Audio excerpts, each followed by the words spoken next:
प्रदीप हो देखी यही चैत के महीना में औरतिया के पति प्रदेश बाड़े और रोज फोन पे कहते रे आज आई काल आई परसों आई और देखी कही कि कैसे बात के टाल देता रे। औरतिया अनुसार के अपना सैया जैसे एगो बात कहले बा और कौन भाव में कहले बा तो खाली कही के सैया हो खाली कही के सैया घरे नहीं आवेला कटनिया हमया केले करिला खाली कही के सैया हो खाली कही के सैया घरे नहीं आवेला कटनिया हमया केले करिला खाली कही के सैया हो खाली कही के सैया घरे नहीं आवेला कटनिया हमया केले करिला।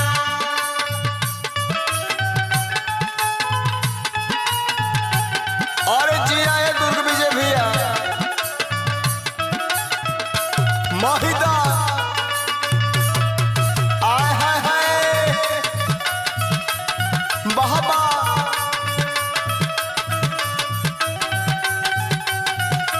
हरे काए दयानंद कहिया घरे आइबा भूपेंद्र हो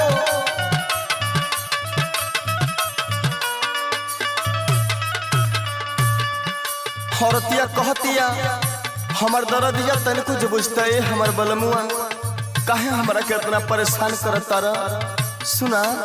हो खाते ही भोर सैया जहाई हम खेतावा जाई हम खेतावा हो जाई हम खेतावा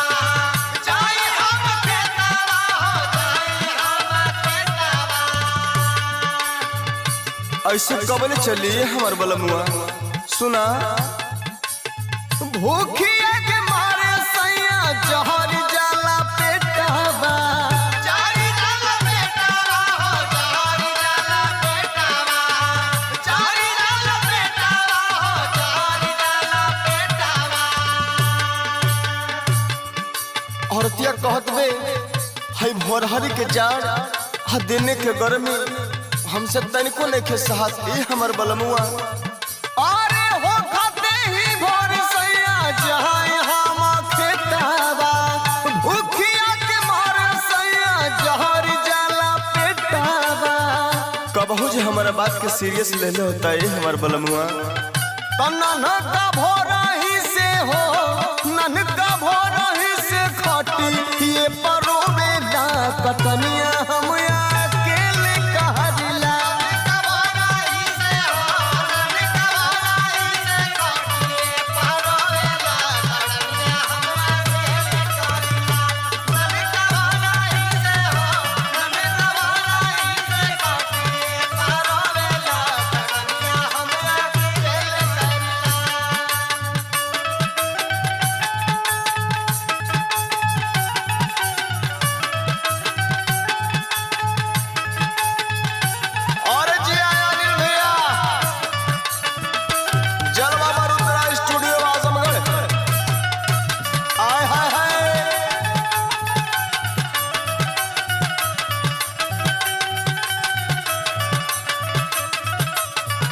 कहिया आई बा दुर्ग विजय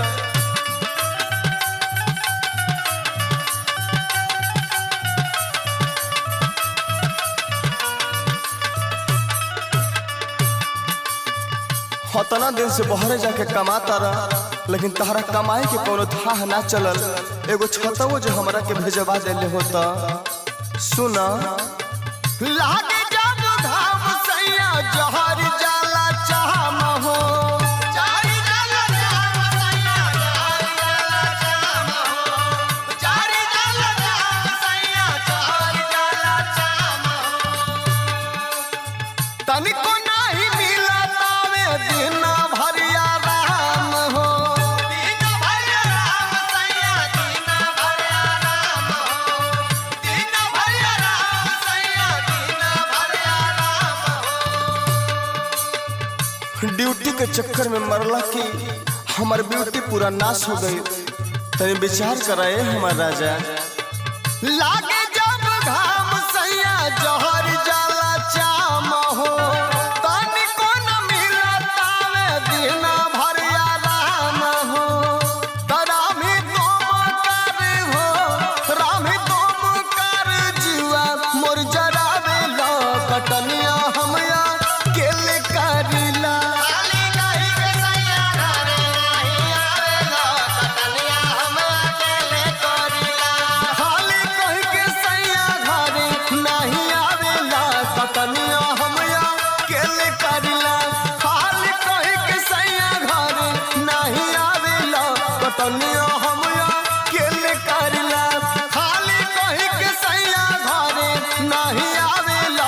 कटनिया हम या केले करिला